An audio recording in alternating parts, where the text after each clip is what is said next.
Le Ghana poursuit la mise en œuvre de sa politique de promotion et de développement du rugby avec la construction d'un stade à Accra. D'une capacité de 1000 places, l'infrastructure, une fois achevée, devrait accueillir des compétitions internationales de rugby. Visitant le chantier du stade d'Accra, Hubert Mensah, le président de Rugby Africa, a indiqué que la construction de cet espace de jeu est conforme à la stratégie de l'instance fêtière du rugby africain en matière d'infrastructure pour le développement de la discipline sur le continent.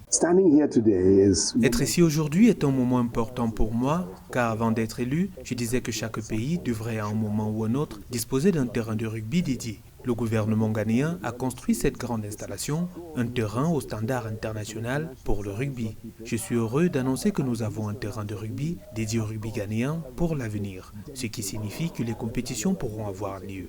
Cela signifie également que le Ghana peut jouer un rôle central dans ce qui se passe dans la sous-région.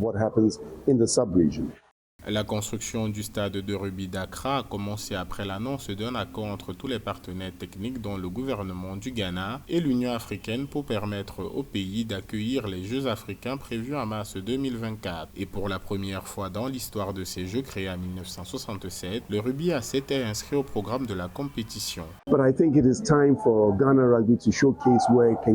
Il est temps pour le rugby ghanéen de montrer ce qu'il peut faire en Afrique et le Ghana verra en mars de l'année prochaine arriver les équipes comme le Zimbabwe, l'Ouganda, l'Afrique du Sud, l'Algérie, des nations les plus capées dans la pratique du rugby, qui sont aussi bonnes que certaines des meilleures équipes au monde, venir ici au Ghana pour se confronter, mais sur des installations dont le Ghana peut en être fier.